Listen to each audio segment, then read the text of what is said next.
Hey YouTube, it's Jeff at Darkmoon Metals. It's been a while since my last video. I do apologize for that. In fact, I'm not even sure this video is going to make it to the web. It really depends on what happens. Back in May, I believe it was May 22nd, I released a video called Making a Metal Texturing Tool. And what this basically is a pneumatic air hammer, and it's mounted in a C-frame, or a somewhat C-frame that I built for it. And it was originally designed to help me texture my rose petals for the copper roses. I have had Lyme disease. I still have some of the muscle and joint pains that are associated with that, even though everything else is cleared up, which I'm truly grateful for. And I don't know how well you can see the detail in that, but all those little ripples at the edges of the petals are made by a modified pneumatic chisel. The chisel is basically blunted, and there is a small bar welded onto the side so it won't rotate in the collar, so I get nice consecutive strikes. And I was using a piece of, this is called Starboard or HDPE, high density polyethylene, and all I was doing was coming under here, rocking it back and forth, and in short order I was getting that texture in the copper, which ultimately leads to the copper roses. Another project I've been working on, it's a little bit more complicated than simply denting metal. I've been doing a lot of research lately on metal forming as far as raising bowls or dishing bowls. And if you've ever tried that, your first attempt, probably going to look something like this. Basically, you just beat the crap out of it on a tree stump until you get the basic idea of the pattern of the hammer blows you need to accomplish your task. But I have made others besides this, but I also needed a way to keep the bottom flat for the project I'm working on. So I did this, which was my attempt at hydraulically manipulating this into a dished shape. This is a 9-inch diameter. Well, it started out as a 9-inch diameter piece of metal, and I forced it into a 8-inch inside diameter piece of, I believe it was Schedule 80 pipe, and used the hydraulic press with an 8-inch steel cutout on top to see if I could get it to form. And it actually did a pretty decent job for the first attempt. And one of the things I realized is that you never cut the circle to the exact dimensions that you want. I've been watching videos all over YouTube trying to figure out different techniques for possibly getting this done. Well, to make a long story short, between a metal forming video I watched that involved a hydraulic press, I watched a couple involving stakes and hammers.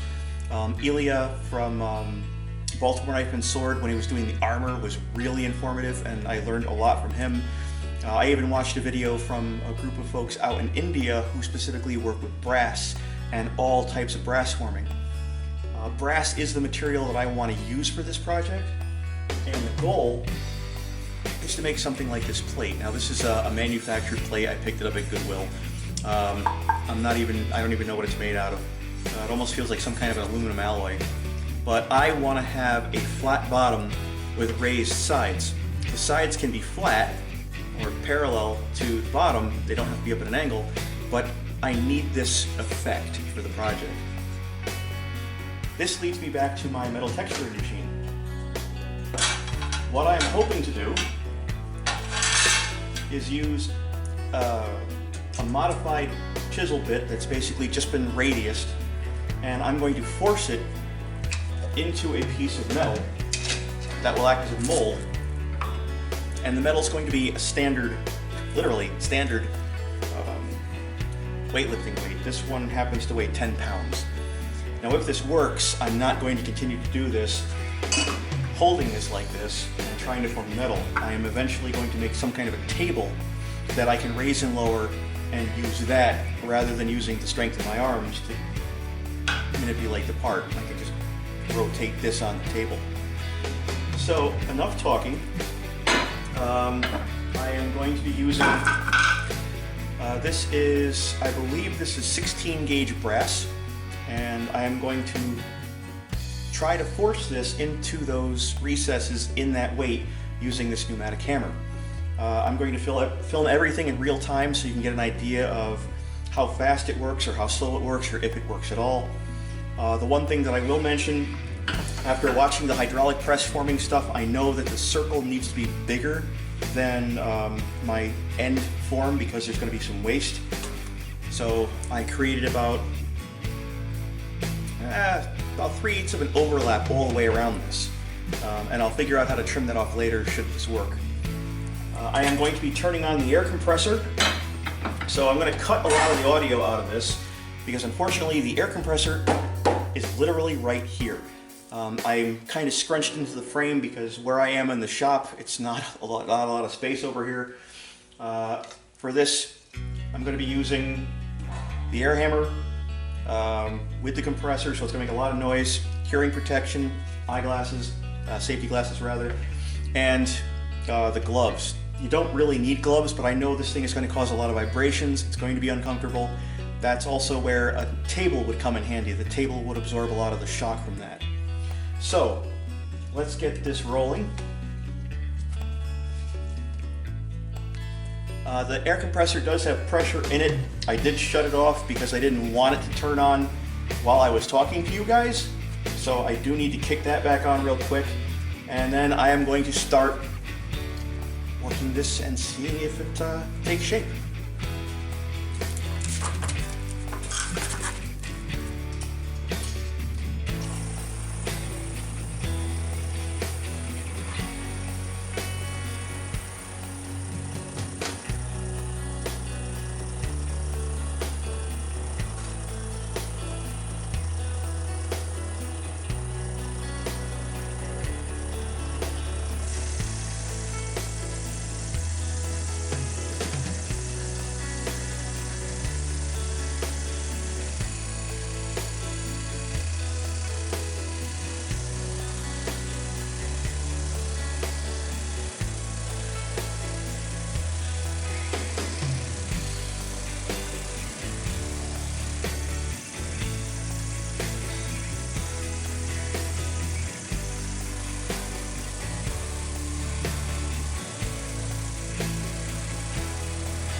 the impression looks pretty good.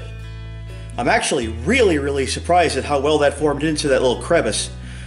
What I'm going to do is I'm going to go over to the anvil real quick, and I'm going to see if I can hammer all this flat just to give me a little bit better of a surface. I may have to anneal this, I'm not sure, but I'll be back in a little bit and we'll go from there. Alright YouTube, I did end up annealing this with my rosebud torch.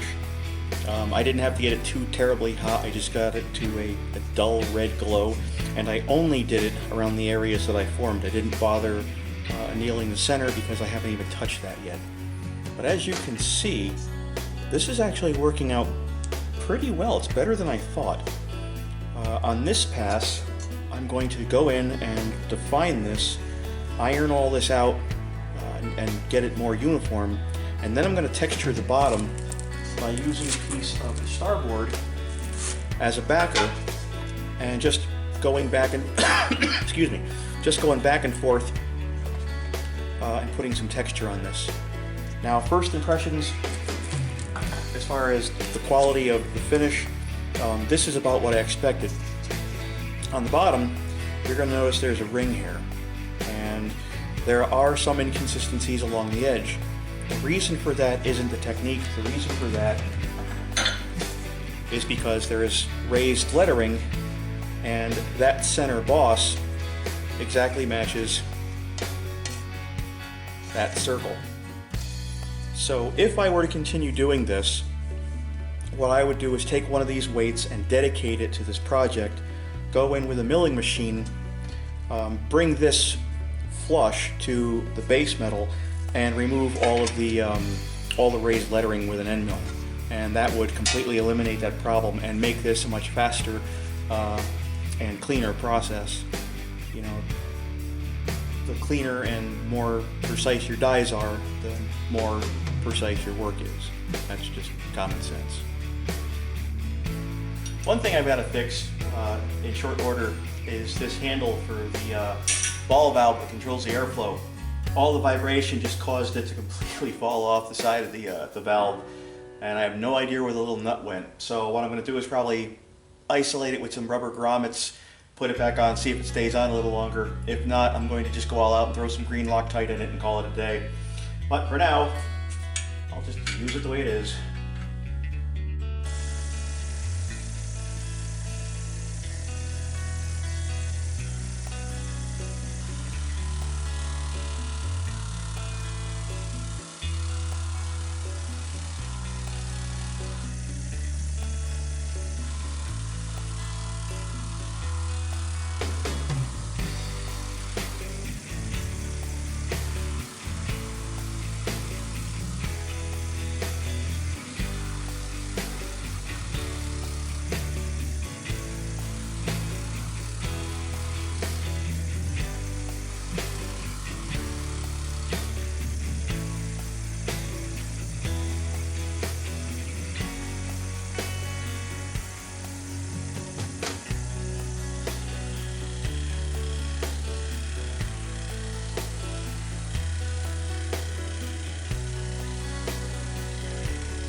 All right, it's a little bit warped again, but as you can see, the bottom is texturized.